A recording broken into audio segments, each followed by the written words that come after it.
Mateus 6. Já estão aí com a Bíblia, né? Mateus 6, do versículo 5 ao 8.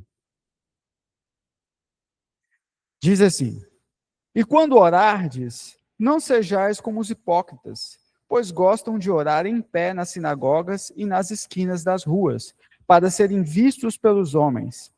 Em verdade vos digo que eles já receberam sua recompensa. Mas tu, quando orares, entra no teu quarto e, fechando a porta, ora a teu pai que estás em secreto. E teu pai que vê o que é secreto te recompensará. E quando orares, não useis de repetições inúteis, a exemplo dos gentios, pois eles pensam que serão ouvidos pelo muito falar. Não vos assemelheis a eles, pois vosso Pai conhece de que necessitais antes de pedirdes a ele. E aí, depois de Jesus falar isso aqui, ele vem aqui e fala sobre a oração do Pai Nosso, né? Então, nós vamos falar aqui hoje sobre oração. Esse é o nosso tema. Igual eu brinquei com vocês aqui no início, oração é uma coisa que a gente, ao mesmo tempo que a gente sabe tudo, na verdade, nós não sabemos nada, né? E aí, é um tema muito importante para a gente falar, porque o que é a oração? Na verdade, a oração você vai o quê? É uma conversa que você tem com quem? Com Deus. É uma conexão. E essa conexão é feita só por causa do poder do sangue de Cristo. E é a atividade mais nobre que você possa fazer nesse corpo aqui material. Não existe nenhuma atividade mais nobre que você vai fazer do que oração, porque oração é você se conectar com Deus. Pode ter um profeta, igual Elias, fez fogo do céu descer, matou os 400 profetas de Baal. Você pode orar e fazer 1000 pessoas andar de cadeira de roda, mas mesmo essas coisas extraordinárias, elas não se comparam com o poder de um Deus eterno e poderoso se conectar com uma pessoa como você, cheias de pecado, cheias de transgressões, cheias de necessidades físicas e materiais, ou seja, pessoas miseráveis e pecadoras como nós. Né? Porque, na verdade, nós somos assim. Não adianta a gente achar que somos extraordinários, maravilhosos, somos com o poder do sangue de Cristo sobre a nossa vida. Mas o nosso estado aqui é um estado de natureza caída. E a oração a gente exerce, a oração ela precisa ter um exercício diário. A oração ela faz parte da igreja. Nós começamos o culto, os diáconos eles vêm aqui à frente, eles fazem uma oração para poder o quê? Abençoar o culto, para começar o culto. Aí vem os levitas, fazem uma oração para poder começar os louvores. Aí vem o pregador, o reverendo, a reverenda, e aí recebe a oração para poder começar a pregação. Termina a pregação, nós oramos de novo para que a palavra entre dentro do nosso coração. Depois, nós oramos novamente para nós irmos para nossas casas. Né? Quantas vezes nós oramos? Umas 7, 8, 10 vezes?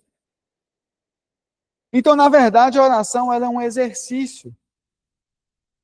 E ao mesmo tempo que ela é um exercício, ela faz parte do nosso cotidiano, como o ir e o vir, como o nosso falar com os amigos, é uma coisa que nós precisamos aprender com uma maior profundidade.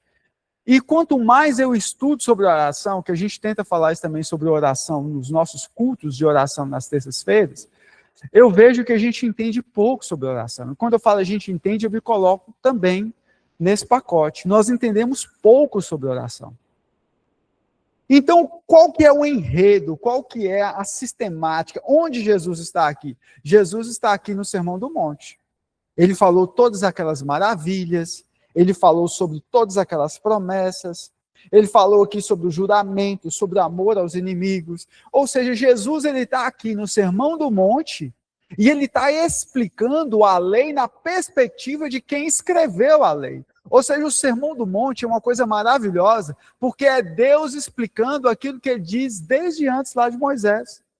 E é Jesus explicando aqui. Então, Jesus já explicou várias coisas aqui no Sermão do Monte. Agora, ele para explicar sobre oração e ele fala sobre um modelo de oração, né? Que nós vamos falar com mais calma na aula que vem. Então, o que eu pensei em fazer aqui? Vou pegar um compilado de toda a Bíblia sobre o que fala sobre oração, porque na interpretação bíblica, a gente tem que entender o seguinte, que a Bíblia interpreta a própria Bíblia.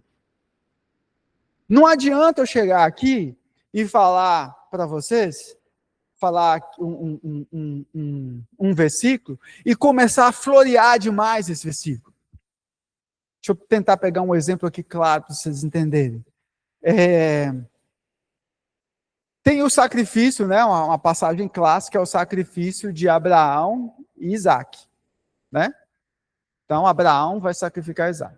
Aí a Bíblia fala que apareceu ali o cordeiro para ser sacrificado.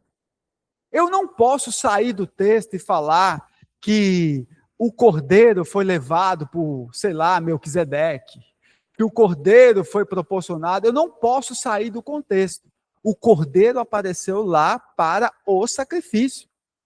E eu não posso pegar outras partes e colocar da minha cabeça dentro da Bíblia o que aconteceu. E isso acontece muito, irmãos. Isso acontece muito. Às vezes o pregador vai falar sobre o dilúvio.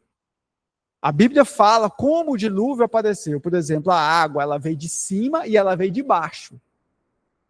Né? Os reservatórios da terra estourou. Os lençóis freáticos debaixo da terra estourou. Então não adianta eu falar que veio uma era do gelo e descongelou tudo naquela época, por isso que subiu não sei quantos metros na terra naquela época. Eu não posso falar nada que a Bíblia não comprove. Vocês estão me entendendo? Então, com oração, nós vamos nos ater a isso também. A Bíblia interpreta a própria Bíblia. E qualquer coisa diferente disso, eu tenho que questionar. Eu tenho que pensar, eu tenho que raciocinar. Né? Então, a gente tem que ficar preso nessa questão aqui. Então, pensando nisso, o que eu fiz? Eu fiz um compilado aqui sobre a oração na Bíblia, e eu acho importante a gente falar sobre tudo que fala de oração na Bíblia, porque a Bíblia se entrelaça. As respostas estão espalhadas. Então, nós, como bons caçadores, nós vamos coletar esses diamantes, né, que percorrem por toda a Bíblia, e vamos tentar discernir aqui juntos sobre essa visão. Que, na verdade, é uma visão só. E a maravilha do Sermão do Monte, quando nós temos aprendido isso, o que a gente está na nossa mente? Que toda aquela lei mosaica, ela vem sendo cumprida em Cristo Jesus. E Cristo, ele eleva um nível. Ele eleva um nível. Na questão do adultério, o que Jesus fala? A Bíblia fala para não adulterarás. Mas se você olhar com a mulher com a intenção impura, você já adulterou. Ou seja, Deus, ele tira a lei das tábuas da lei e coloca onde? No seu coração. A questão do dízimo. Não adianta você chegar aqui, no altar e dar 10, 20, 30, 40, 50% de dízimo, sendo que lá na sua casa o seu irmão está passando fome e você não ajuda ele. Eu não estou falando irmão da igreja não, estou falando um irmão de sangue seu, que está precisando de 100 reais, 50 reais para comprar um medicamento e você não tem coragem de dar para ele. O que adiantou seu dízimo? Aí Jesus eleva de novo. Não é 10% só que é de Deus, não. É tudo. O que quer dizer tudo? O seu coração. Ele tem que ter um coração disposto, um coração generoso. Não é 10, não é 20, não é 5, não é 30, é 100. Ou você é de Deus ou não é. E o que você dá importância, você vai fazer. Tem gente mesmo que dá importância, gosta de viajar. A pessoa ela está apertada, ela vive apertada, mas ela vai para Maragogi, lá em Maceió, passar um carnaval e comprar um abadá de 10 mil reais.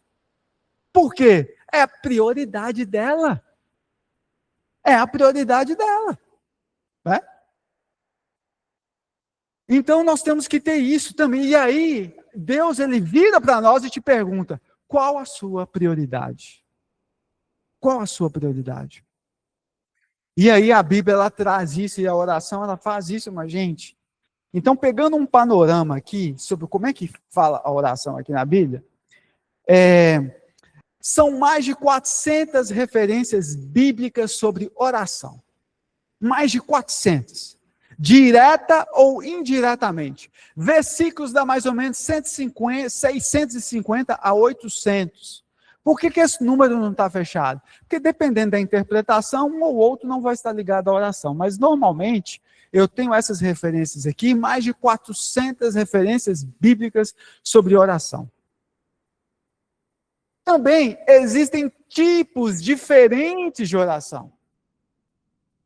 Existem tipos diferentes de oração. E a oração, fazendo um parêntese aqui, é uma coisa bem singular. Porque, na verdade, você chega para falar com quem? Com Deus. Você ora para Deus, né? Você vai orar com Deus. E, na verdade, é só você que fala. Só você fala. Né? Alguns têm uma sensibilidade maior, escuta Deus conversando com eles. Não, Deus está me falando isso e tal. Né? Mas no fundo, na verdade, você não fala nada, porque até mesmo as palavras que saem da sua boca têm o domínio, Deus tem o domínio sobre elas. E é uma coisa tão extraordinária que, na verdade, você só fala aparentemente, mas na verdade é Deus quem orquestra tudo. Porque está escrito na Bíblia que até o desejo que você tem de adorar vem do próprio Deus. Então isso é um mistério. Nós entramos para orar, nós achamos que nós falamos sozinhos, nós achamos que Deus se silencia conosco, mas na verdade a oração é um ato do próprio Deus. Olha que coisa. E a Bíblia também fala que o Espírito Santo intercede por nós com gemidos inexprimíveis. O que significa esses gemidos inexprimíveis? Aquilo que você não é capaz de falar com Deus, o Espírito Santo de Deus, ele fala por você. Então, uma coisa assim extraordinária. Então, além de tudo isso aqui, existem tipos de oração diferentes, existem condições para uma oração ser ouvida por Deus. Você está achando que Deus é qualquer um que vai ouvir qualquer um falando com ele? Não. Não.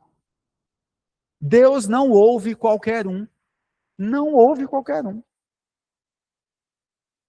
Outra questão, existe uma postura necessária para a oração. E outra coisa é que o autor da oração possui uma interação com Deus permitida pelo sangue de Cristo. Eu falo isso aqui várias vezes, que antigamente só o sacerdote ele tinha contato com Deus uma vez por ano, ele tinha cintos amarrados na cintura e tinha uma corda que puxava ele. Então o sacerdote entrava para ter o contato com Deus e as pessoas ficavam lá fora. Que se o sino parasse de tinir, assim, o homem morreu lá dentro, Deus matou. Então, quando o sino parasse de tinir, as pessoas puxavam o corpo pela corda. E hoje, imagina só que maravilha, nós temos acesso a qualquer hora. Isso para a gente parece banal, porque nós não vivemos essa época. Imagina só o temor do povo lá fora, sem saber se o profeta vai sair vivo ou morto depois de ter uma interação com Deus. E o que ele ia fazer lá? Ia fazer oração. Então você acha que todo mundo falava com Deus naquela época? Não, por que vocês acham que Deus usou Moisés para falar com ele? Então Deus falava com Moisés e Moisés falava para o povo. Deus falava para o profeta e o profeta falava para o povo. Não existia isso de todo mundo orar para Deus, não. O sangue de Cristo não foi derramado ainda. Existia uma separação. O pecado fez separação. Então, estava todo mundo separado. Estava todo mundo separado.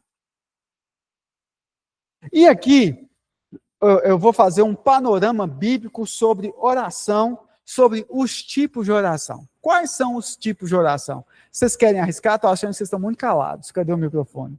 Quais são os tipos de oração que existem? Alguém quer falar? É muito fácil. Vocês vivem isso todo dia. Eu sei uma só, intercessória. Oração intercessória. Quem quer falar mais uma? Agradecimento. Hã? Agradecimento. Sim. Só lembrar essas.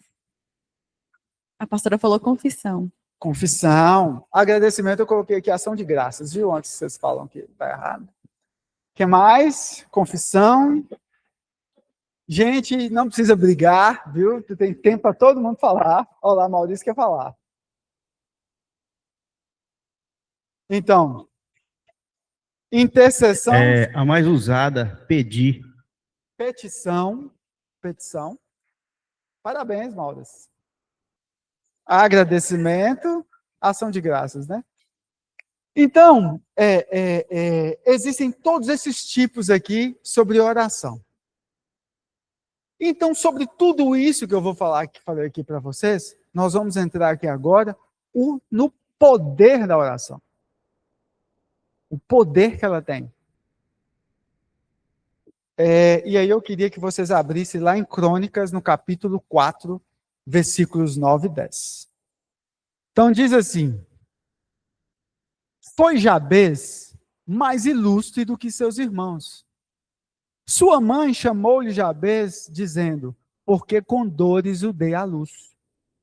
Jabez invocou o Deus de Israel, dizendo, tomara que me abençoes e me alargues as fronteiras, que seja comigo a tua mão e me preserves do mal, de modo que não me sobrevenha aflição.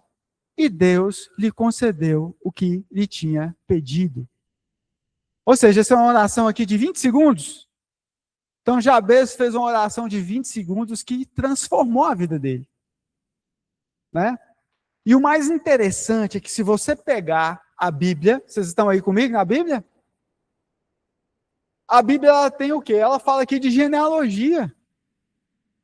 Ela começa aqui, os filhos de Judá foram Pérez, Esrom, Carmim, Ru e Sobal, e vai, até que ela vai. Cós gerou Anube, Isobeba, e os filhos de Elá foram Zerete, Isai e Etinã. Cós gerou Anube, Isobeba, e as famílias de Acarel, filho de Arum. Aí a Bíblia ela pausa e coloca.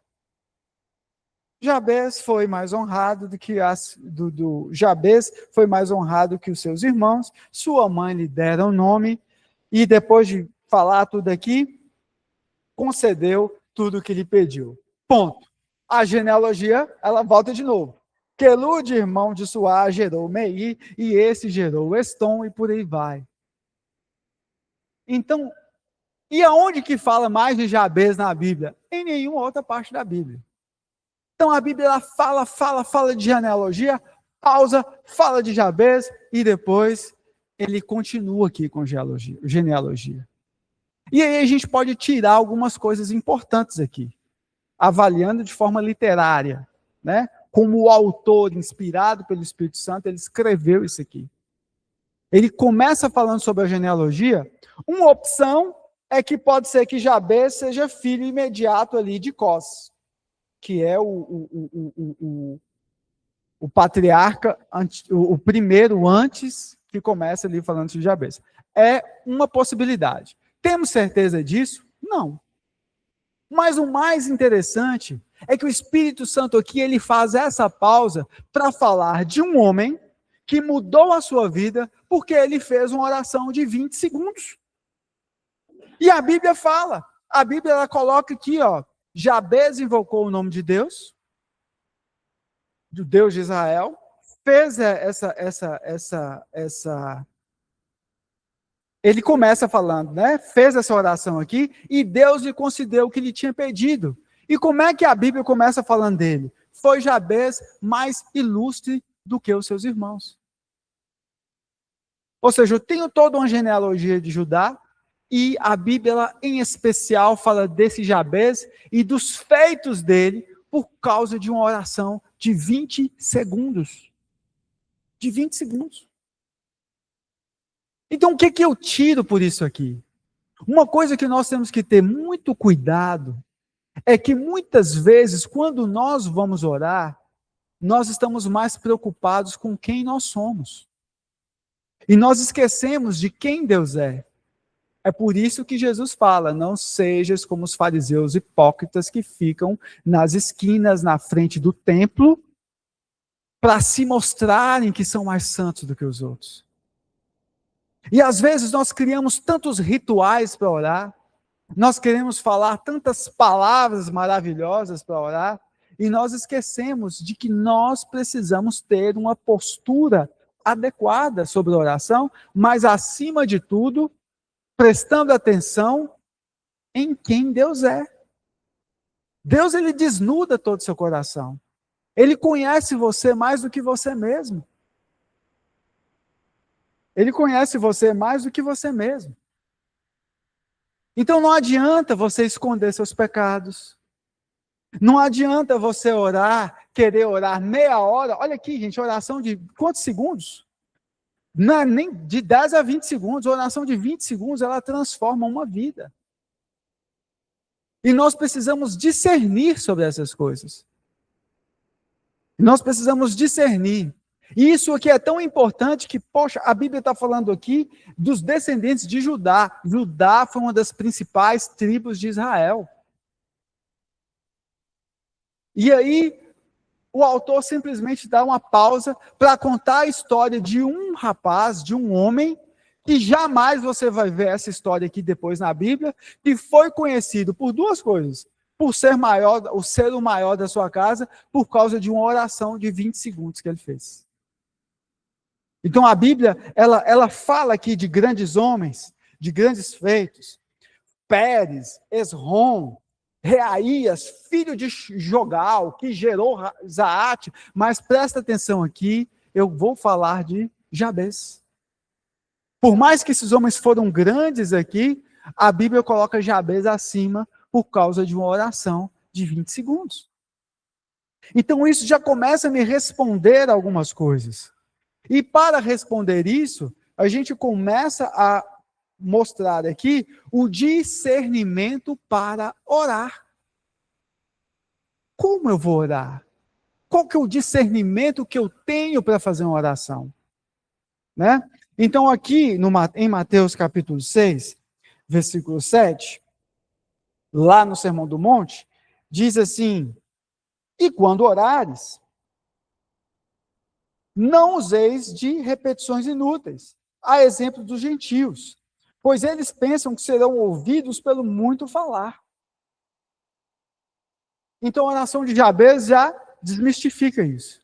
E uma coisa interessante aqui, porque naquela época, os pagãos tinham costumes de fazer orações repetidas, repetiam a mesma frase várias vezes, porque era esse o comportamento para com os deuses pagãos. Então Jesus, ele pega aqui a forma como a sociedade vive na época e começa a comparar. Não façam isso. Os gentios fazem da mesma maneira. Não façam essas vãs repetições. Ou seja, precisamos elevar mais o nosso padrão de comportamento perante um Deus santo. Você quer falar alguma coisa, Diego? Ainda nesse tópico dos gentios, né, dos pagãos, algumas versões vão falar, ele vai trazer para nós essa ideia, né, Jesus vai trazer essa ideia que a oração não é barganha de forma nenhuma. Porque, na verdade, os pagãos tinham esse costume de fazer rituais, né, para conquistar alguma coisa. Aí tinha o Deus da fertilidade, aí quem quisesse ter filho ia fazer os rituais, orações para o Deus da fertilidade, para ganhar o filho. O da colheita era outro. Então, para cada um tinha um Deus naquela época, né, que o pessoal, principalmente os romanos, eram muito assim. E Jesus vem ensinar uma coisa diferente, sabe? Não é barganha, primeira coisa. Não faça que nem os pagãos. Você fica repetindo, na verdade era como se fosse, ele estava pagando alguma coisa para receber aquela outra coisa de volta. Então Jesus já vai falar, cara, é relacionamento.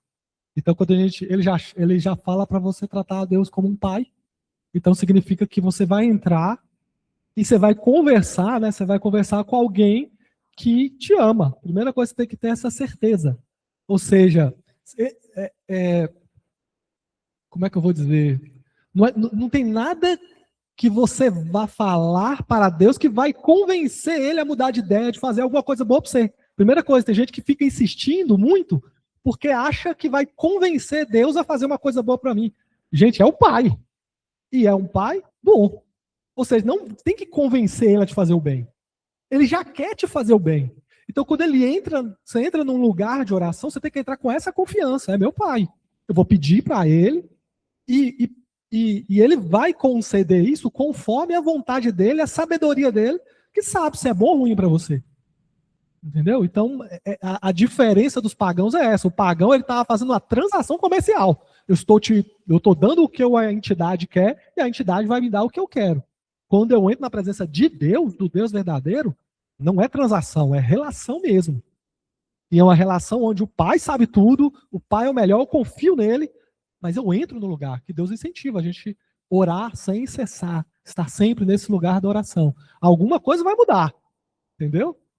A gente estava lendo a Bíblia esse ano e está bem interessante quando eu vejo que Isaac casa com Rebeca e Rebeca é estéril. E a história Deus já tinha prometido para Abraão, para todo mundo, é a linhagem, é a promessa, só que Isaac ora para Rebeca ser curada da esterilidade, mas, poxa, mas já não era Deus que queria dar o filho e fazer, era tudo plano de Deus, mas uma oração fez a diferença, porque fala da oração de Isaac para ela ficar. Então, a oração tem sim um sentido, tem muita importância, mas esse ponto que ela está falando dos pagãos é esse. Tira essa ideia de você estar pagando alguma coisa. Você não está pagando nada. E confia que Deus vai te dar o que é bom. Ponto. Não acha que se você fizer voto, se você, entendeu? Se você atingir determinadas marcas, se você atingir determinadas metas, aí Deus vai cumprir em você o que você quer. Ele vai fazer o que ele quer, que é melhor para nós, né? A boa, perfeita e agradável vontade. Então, muitas vezes a gente, e nós fazemos isso, tá? Dia que falei de pagãos há 2.000, 3.000 anos atrás, mas nos dias de hoje existe isso. Existe isso quando você pede para Deus aquilo que não está na Bíblia. Eu já contei aqui um caso, que eu conheço algumas mulheres de oração, e essa mulher, ela trabalha no hospital universitário. Aí a mulher, uma amiga, viu que ela era crente, e ela virou para a mulher e falou assim, eu queria que você fizesse uma oração para mim. A mulher falou assim, mas para que você quer oração?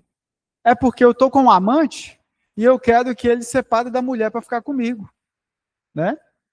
Então as pessoas, gente, a gente ri aqui, mas existem pessoas assim, existem pessoas que vão no centro de macumba oferecer às entidades lá, esse tipo de coisa, e muitas vezes na igreja a gente de uma certa forma, a gente faz a mesma coisa, porque a gente quer barganhar. A gente quer tentar convencer Deus de que nós merecemos.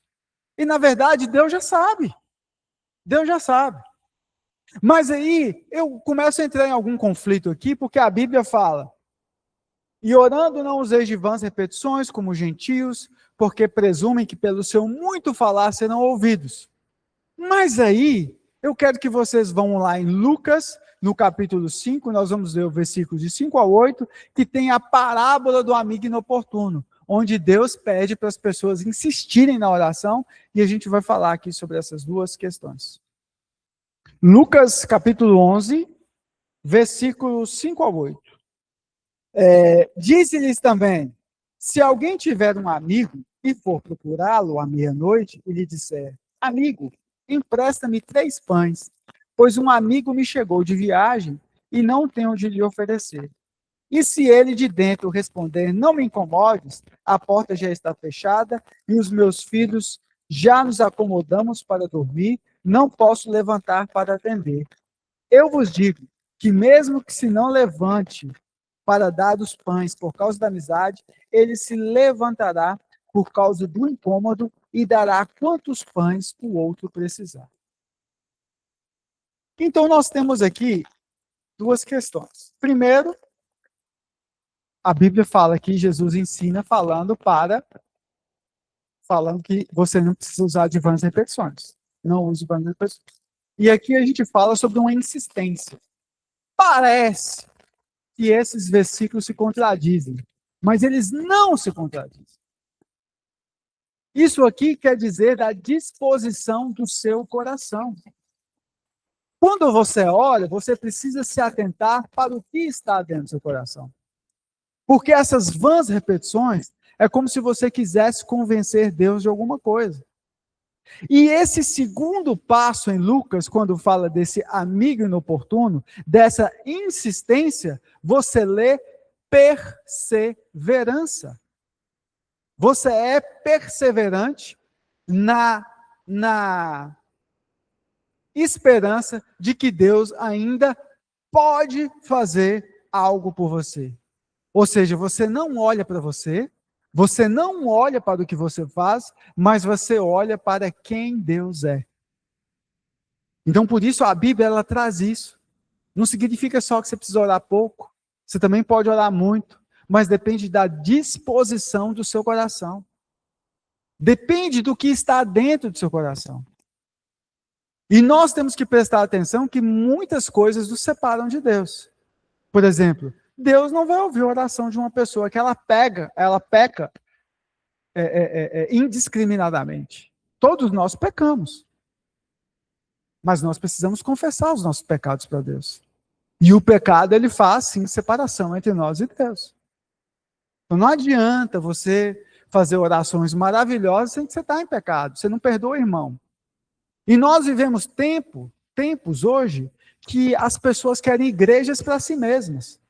E existem a igreja, e essa igreja é grande, essa igreja é enorme, das pessoas que não querem perdoar o irmão.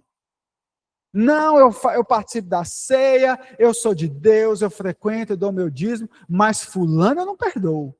Quantas pessoas a gente já ouve falar disso? Essas pessoas elas não vão ter as suas orações ouvidas por Deus. Não vão.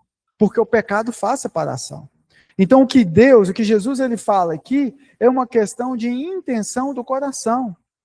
De você saber o que você fala, como você fala, olhar para o seu coração e, acima de tudo, prestar atenção em quem Deus é, que é o que está ouvindo e conhece toda a sua vida.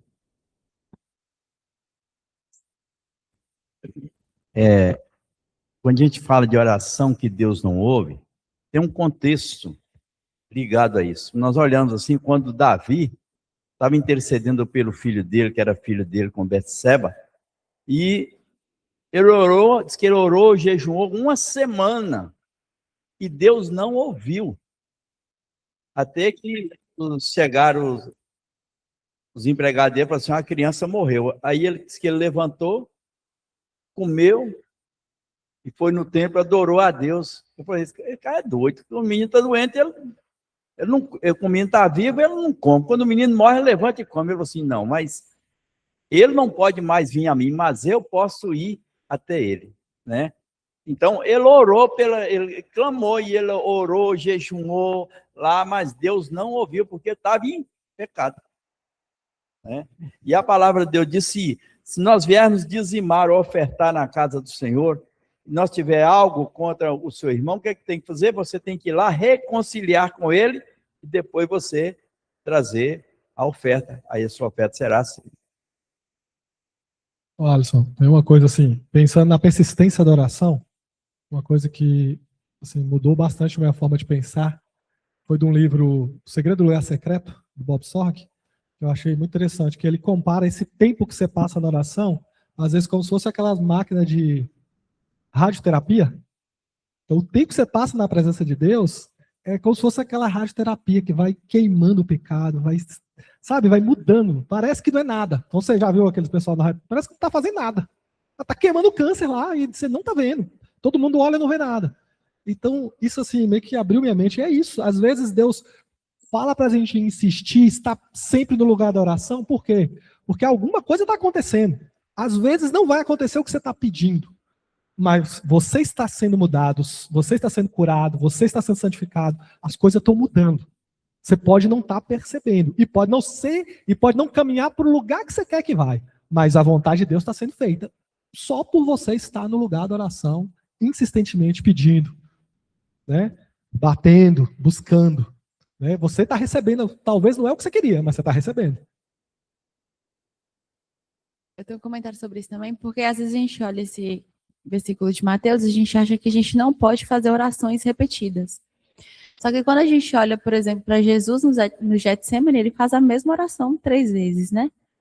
Então, é muita questão ali do que foi falado, né? Que ali em Mateus, eles oravam muito para poder, tipo assim, eu vou orar muito para ver se Deus muda a cabeça dele por uma questão de barganha. Mas Jesus, ele tinha relacionamento com o Pai. E às vezes, quando a gente está aflito, a gente quer falar muitas vezes sobre a mesma coisa. Então, Jesus, ele estava ali conversando sobre o mesmo assunto, porque estava muito aflito sobre aquilo. E às vezes tem uma questão na nossa vida que a gente pensa muito sobre aquilo, a gente está muito feliz e quer agradecer a Deus várias vezes, ou tem uma situação mais difícil que você quer pedir a intervenção do Senhor várias vezes, mas não porque simplesmente para ver se Deus muda de ideia, mas porque eu estou conversando com meu pai, eu estou ali desabafando, eu estou conversando e falando aquilo que realmente está dentro de mim. Então, a diferença é como que a gente encara Deus durante essa repetição daquilo que está sendo repetido ali na oração.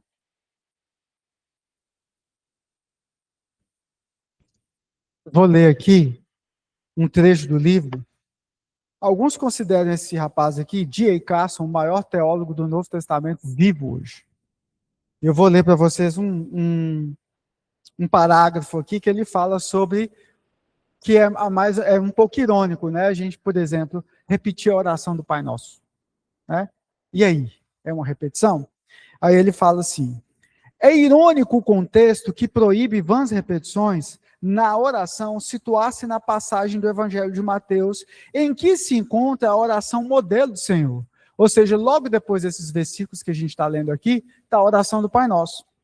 E ele diz assim: pois nenhuma oração tem sido mais repetida do que essa, muitas vezes sem nenhum entendimento de quem a repete. Já no 2º século, um documento hoje, chamado de Didaquê, determinava que os cristãos repetissem essa oração 3 vezes ao dia. Isso não é necessariamente ruim, assim como não é necessariamente ruim repeti-la em uníssono nos cultos da igreja. Mas não devemos jamais fazer isso mecanicamente e temos de nos lembrar de que o próprio Jesus concebia essa oração como modelo. Vocês devem orar assim. E ele não disse, é isso que vocês devem orar. Só uma pincelada aqui. Então é muito disso, daquilo que está no seu coração, né? E aí eu quero passar, agora, nós vamos ler isso, estão aí com a Bíblia? Nós vamos ler agora o versículo 6, que diz assim: mas tu, quando orares, entra no teu quarto e, fechando a porta, ora a teu pai que está em secreto. E teu pai que o vê em secreto te recompensará. Agora eu vou ler com o versículo 5 aqui também, para vocês entenderem o contexto aqui. Vamos lá? E quando orares, não sejeis como os hipócritas, pois gostam de orar em pé nas sinagogas e nas esquinas das ruas, para serem vistos pelos homens. Em verdade vos digo, que eles já receberam a sua recompensa. Mas tu, quando orares, entra no teu quarto e, fechando a porta, ora o teu pai que está em secreto. E teu pai que vem em secreto te recompensará. Então agora nós vamos falar sobre onde você deve orar. Vocês têm uma ideia qual que é o melhor lugar da oração? Onde que é o melhor lugar para a gente orar? É na fazenda? É no quarto? É no monte? É na beira do rio? É do secreto. Isso aí é o livro que você leu lá, falando no secreto. Gente, o melhor lugar para orar é onde você estiver. Qualquer lugar é o melhor lugar para orar. Porque, na verdade, a condição, presta atenção nisso que eu vou falar, a condição da oração, ela não existe no lugar que você vai orar. Ela existe dentro do seu coração. Então, se você é preparado para falar com Deus, Você vai falar com Deus dentro do seu carro, você vai falar com Deus lá na hora da prova, passando aperto. Deus, eu não consigo fazer essa prova, me ajuda, me ajuda. Né? Você vai falar em algum aperto que você está passando. Assim, meu Deus, e agora? Estou enrascado. Né? Então, na verdade, eu coloquei aqui sobre o lugar, a oração no quarto. Por que Jesus falou aqui no quarto? Porque ele estava combatendo o ensino dos fariseus, que gostavam de se mostrar. Como é que Jesus chamava eles? De hipócritas. O que significa hipócrita? Ator, aquele que encena. Ele se mostrava alguma coisa que não é. Milena quer falar ali. Eu primeiro. Brincadeira, gente. 1 Tessalonicenses 5,17 diz que nós devemos orar sem cessar. Isso é uma afirmação para o que Tiago disse, que é em todo lugar, em todo tempo, né? Não significa que a gente tem um local exato para a gente orar. Onde você estiver, é um lugar propício para você levantar, né, em oração a Deus. Boa.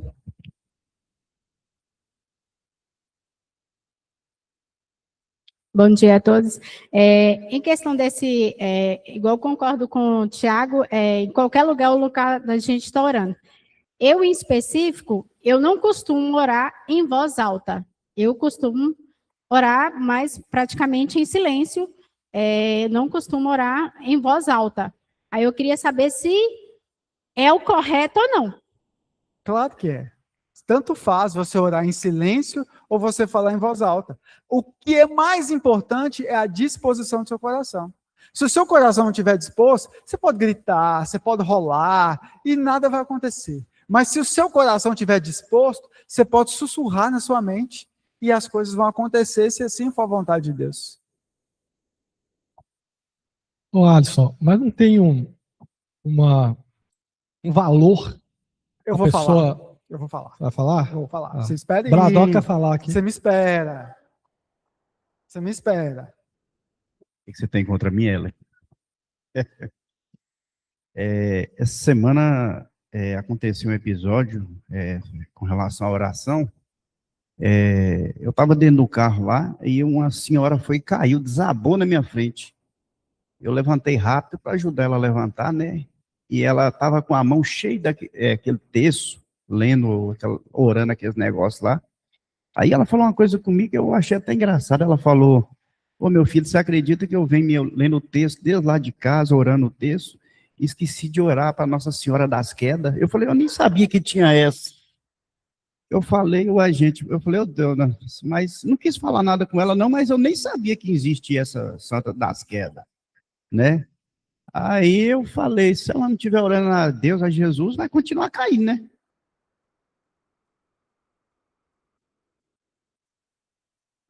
As pessoas sempre procuram uma coisa para validar, né? Então, não precisa disso. A oração no quarto, o que Jesus quis falar? Ele quis dizer sobre a disposição do coração. Porque talvez você pode entrar no seu quarto e a sua oração não tem legalidade nenhuma, porque você não perdoou seu irmão. Então, na verdade, a oração no quarto, oração no monte. Precisa orar no monte? O que tem de diferente no monte? Presta atenção, não é o lugar, não é a pessoa, é quem Deus é. A oração de madrugada tem um jargão dos pentecostais, a fila de madrugada é menor, como se Deus fosse limitado à fila de homens. Gente, isso é quase uma heresia, né? E as pessoas repetem isso, né? Porque a fila de madrugada é menor. Então, por isso que eu vou orar de madrugada. Agora, como o Diego falou, existem algumas coisas interessantes aqui. Quando você ora no quarto, você quer ter intimidade só com Deus. Quando você vai orar no monte, você quer ficar perto da natureza, quer ficar perto dos seus amigos, quer ter uma percepção melhor entre você e Deus. Isso é válido. E quer ver a grandeza da natureza, isso é válido, né? Você quer orar de madrugada, quem ora de madrugada tem o quê? A questão da confiança, a questão da persistência. Poxa, eu creio nesse Deus maravilhoso, eu vou acordar sim de madrugada. Não estou invalidando essas coisas. Eu não estou invalidando, Mônica quer falar depois, viu, Di? Eu não estou invalidando essas coisas, mas nós temos que prestar atenção qual que é a nossa disposição. Porque tem gente também, nunca vem no culto de oração. Aí, vamos fazer uma oração no monte. Aparece gente de tudo quanto é lugar. Então a gente tem que entender. A gente tem que entender, né? O sentido da oração. Não é o lugar, não é você, é Deus. E muitas vezes nós limitamos Deus com as nossas próprias ações, e nós vamos passando isso para várias coisas. Para várias coisas. E tudo que a gente faz. Mônica, pode. Voltando que a Mana Milene estava falando, que ela ora em silêncio e tudo, mas é uma coisa assim de trabalhar mesmo, estudar a palavra do Senhor, já é a fundo, já é outro contexto assim, mais profundo em relação à oração. Quando a gente estuda em batalha espiritual, tem certos momentos que a gente não deve orar em voz alta. E isso é relacionado à batalha espiritual, certo? Já é algo assim... Mas por que não pode? Porque o diabo vai ouvir? Porque tem gente que fala assim, eu não vou orar porque o diabo vai ouvir. Gente, o diabo é um lacaio e ele só vai pôr um passinho na frente se Deus permitir. Nós também temos essa mania de dar poder demais para o diabo. Eu não sei se é isso que você quer dizer. A gente tem poder de dar mais para o diabo, mas vai ter hora que numa batalha espiritual a gente não vai poder nem orar. Por exemplo, aparece um endemoniado aqui. Ô, Alisson. A gente vai e tira o demônio dele. Mas a gente sabe dele se ele quer mudar de vida, porque se ele não mudar, a Bíblia diz que vai chegar mais 7. Ô, Alisson. Gente, isso é sério. Alisson. A Bíblia fala que vai chegar mais 7 na casinha que foi limpa. Isso, ô Alisson, sim. Mas eu falo assim, um estudo que eu fiz, eu nunca me esqueci da pessoa que estava ministrando, mas ele falou ele trabalha com batalha espiritual. Então, tem algo no fundo, que tem uma certa realidade. Igual você está falando, escutando, ele está escutando. Agora, no sentido, se você está preparado para falar em voz alta, para ele escutar sobre aquilo que você está pedindo, intercedendo, implorando, inclusive relacionado a um problema de saúde espiritual, emocional ou da alma, é nesse sentido, né? Aí eu não vou entrar no profundo, porque é um estudo bíblico mais profundo, é isso. Entendi. Mas tem, assim, passando assim por cima, Deus é tão maravilhoso que se você tiver dúvida nisso, você põe isso em oração também. Gente, nós temos que levar tudo para Deus. Assim, Deus, eu tenho esse problema. Gente, eu tenho cada dúvida que a hora que eu tenho até vergonha de falar aqui para vocês. E tem hora que Deus me responde. Teve uma dúvida que eu tinha, que Deus me demorou 10 anos para responder. Mais de 10 anos. Mais de 10 anos. E ele abriu meu entendimento, mas ele esperou outra pessoa conversar comigo. Por isso que a gente precisa, a Bíblia fala que a gente precisa confessar os nossos pecados, a gente precisa compartilhar as nossas dúvidas, que por isso é que nós somos igreja. Se não tiver congregação, então, só depois que eu compartilhei minha dúvida e eu continuei orando a Deus, Deus ele abriu a minha mente, abriu a minha mente de uma forma irrefutável. E vai ser assim também, às vezes a gente tem dúvida. Será que eu vou orar em voz alta? Vou orar em voz baixa? Pergunta para Deus, como é que o Senhor quer? Se desnuda. Gente, eu sou aquele tipo de pessoa que eu levo os problemas à risca para Deus.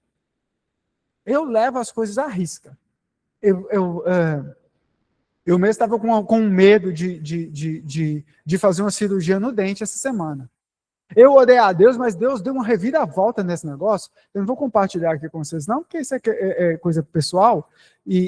Mas Deus deu uma reviravolta que você vê a mão de Deus em tudo que você coloca. Seja uma coisa simples, banal, e de uma coisa mais importante.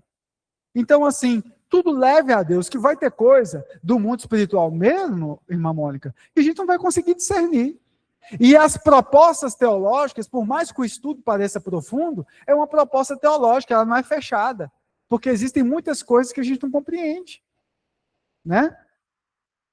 2 pontos. O primeiro é, a respeito, voltando um pouquinho sobre o lugar de orar, eu, particularmente, eu gosto de orar de madrugada. Por quê? É uma coisa minha, né? Eu sei que Deus é o mesmo, Ele, né, escuta o tempo todo, mas eu tenho como um tempo de mais tranquilidade, onde a gente consegue ter mais intimidade.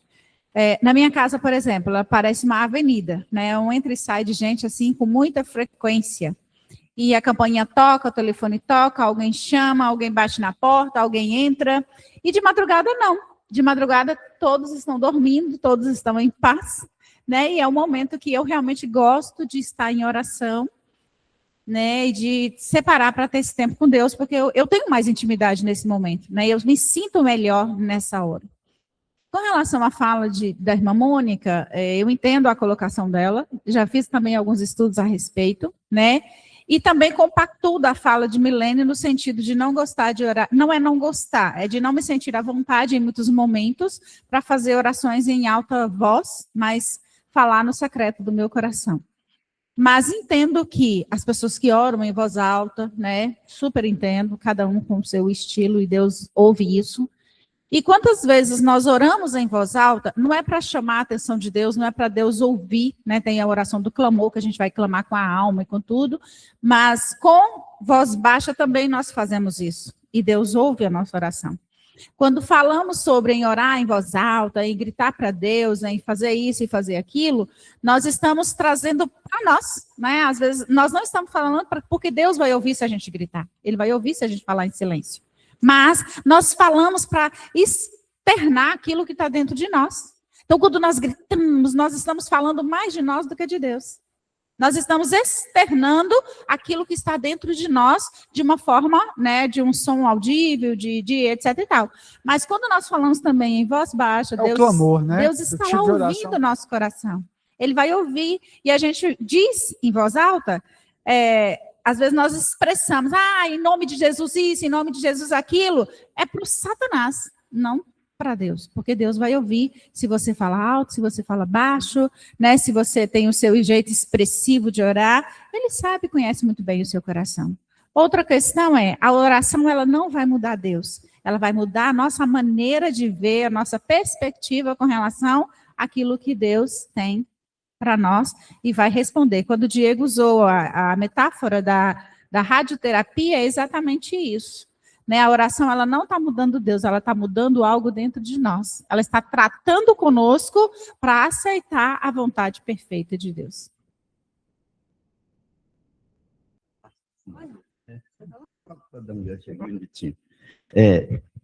Oração, querido.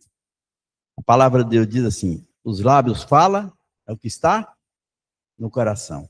E diz assim, filho, sobre tudo que deve guardar, guarda o teu coração, porque ele procede fonte de vida. E em Mateus diz assim, se minha palavra estiveres em vós, e vós estiveres em mim, tudo que pedires, crendo, recebereis. O que nós temos é a confiança que Deus é um Deus amoroso, e Ele conhece nossas falhas, sabe as nossas fraquezas, mas Ele é um Deus que sonda o coração. Ele sabe o que está no coração. Quando Paulo orou, Senhor, tira de mim esse espinho na carne, Deus olhou para ele e falou, não, a minha graça te basta, porque meu poder se aperfeiçoa na fraqueza. Né? Deus conhecia o coração de Paulo, Deus estava tratando com Paulo, que era para ele não ensoberber-se. Né? Isso. Então, hoje, nós temos que ter essa consciência que um coração contrito, quebrantado, é que Deus ouve.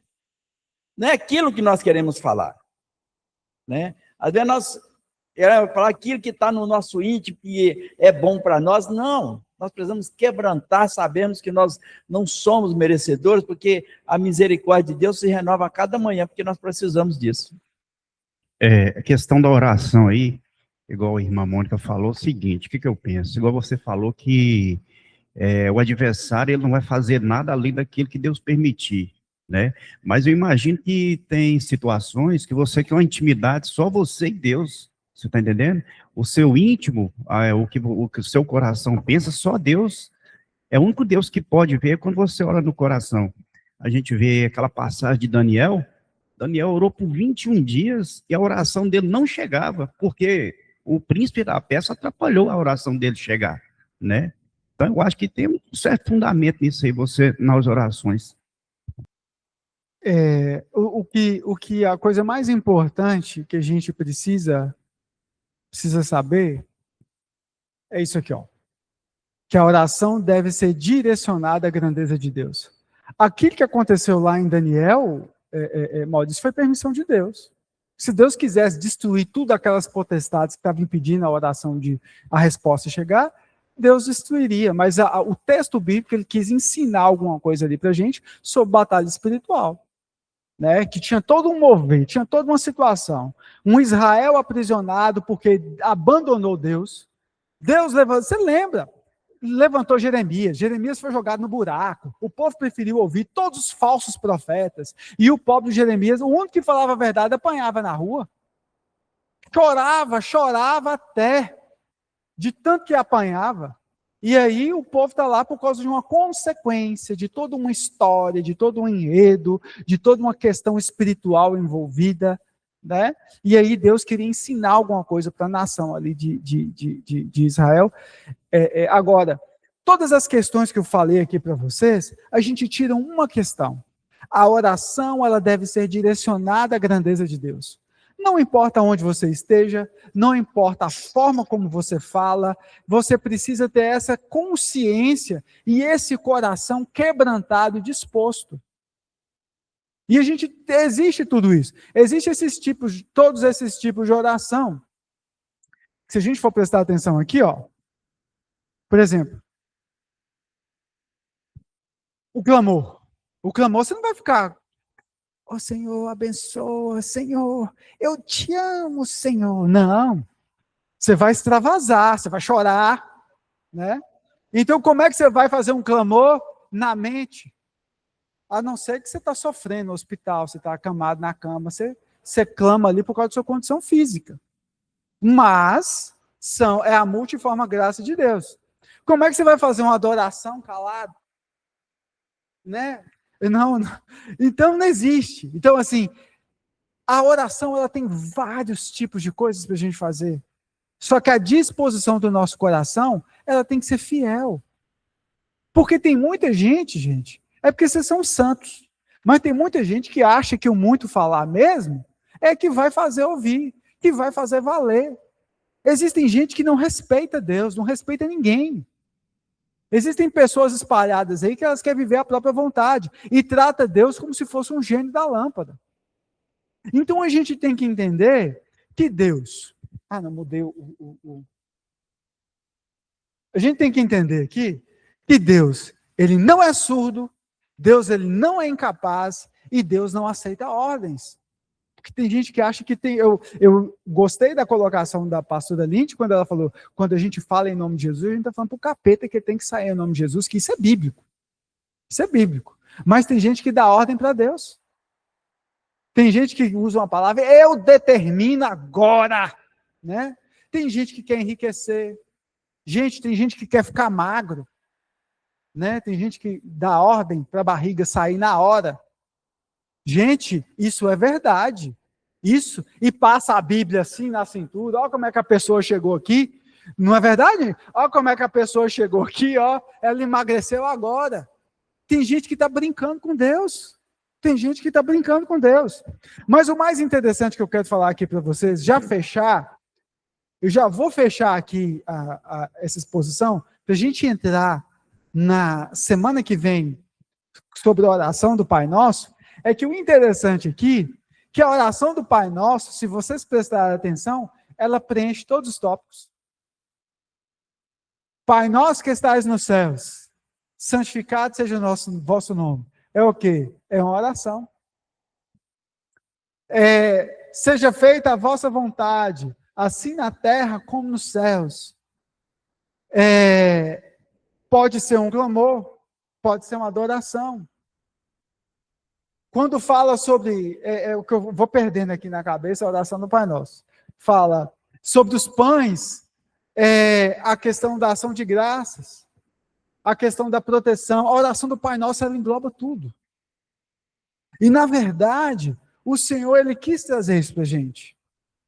Essa questão dos tipos de oração, que a oração do Pai Nosso é um modelo a ser seguido, e que tem todas as questões. O mais interessante que tem, né? Perdoai as nossas ofensas, assim como nós perdoamos os nossos inimigos, que é o pecado talvez maior que nos separa de Deus. Porque Deus, ele nos chama para ser congregação. Um dos maiores objetivos de nós sermos igreja é termos relacionamento uns com os outros.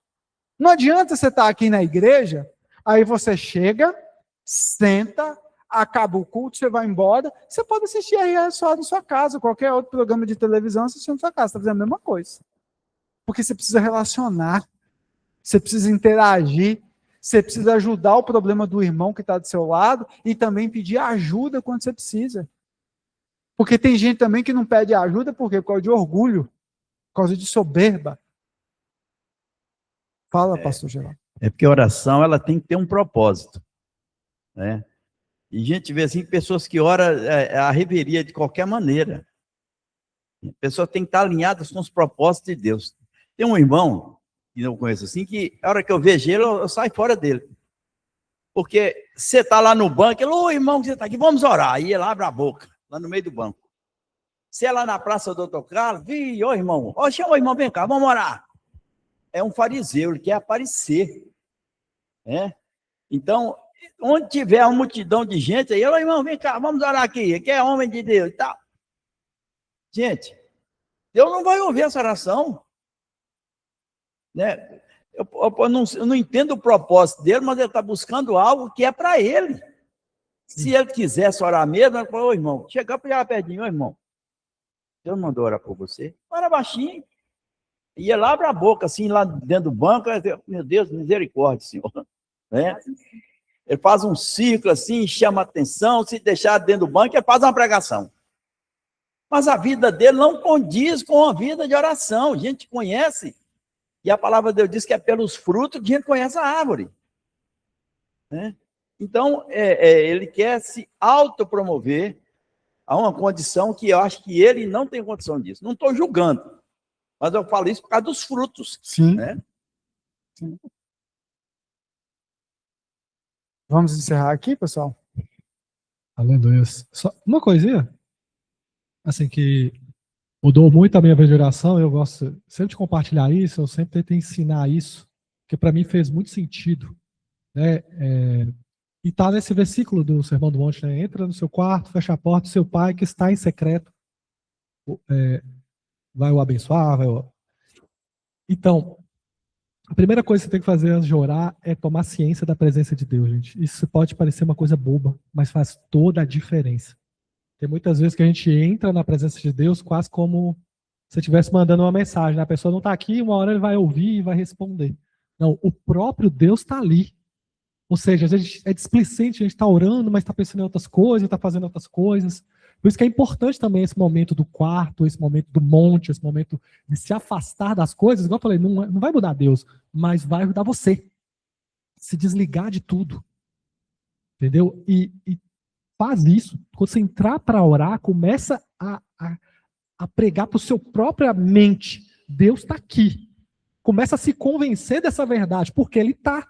Porque se Ele falou na palavra que está, é porque Ele está. Então, não há mentira em Deus. Deus não falha na palavra dEle. Então, é algo assim, que parece uma coisa boba, mas é uma coisa que faz toda a diferença. Quando você realmente entende, Deus está nesse lugar, na hora que eu estou indo adorar. Na hora que eu estou indo orar. Muda, cara. Você não adora do mesmo jeito. Irmão, se eu souber, Deus está aqui na minha frente. E Ele vai receber aquela canção que eu estou cantando. Cara, você vai cantar diferente. Você não vai cantar de qualquer jeito. Tem gente que todas as situações está ali, displicente, largado, como se não fosse algo real. Sabe? Então, aprende isso. Eu tenho certeza que vai mudar muito a vida de oração de vocês. Primeiro, antes de começar, começa a tomar ciência, começa a pregar para você mesmo. Deus está aqui. Deus está aqui. Entendeu? Tem hora que eu uso, gente. Não é, por exemplo, quando eu viajo, é uma das horas que eu mais oro. Eu fico 2, 3 horas viajando, então é o lugar que eu mais oro. E o que eu faço? Eu limpo todo o banco do motorista, do passageiro. Deus está aqui. E eu direciono ali como se Jesus estivesse viajando comigo. E aí eu oro. Assim, claro que isso tem nada a ver, mas me dá um ponto de contato, sei lá, alguma coisa que me ajuda, sabe? E são momentos que mudam muito. Né? Às vezes, quando eu não faço isso, parece que não é a mesma coisa. Eu tô ali, daqui a pouco eu me lembro, cara, que é um lugarzinho de Deus, espera aí. Tiro todas as minhas coisas, jogo pro fundo. E é isso. Irmão Alice, pode continuar? Ou já vai encerrar? Já vamos finalizar, que semana que vem é sobre a oração do Pai Nosso. E a gente vai aprofundar sobre como nós devemos orar. Ok?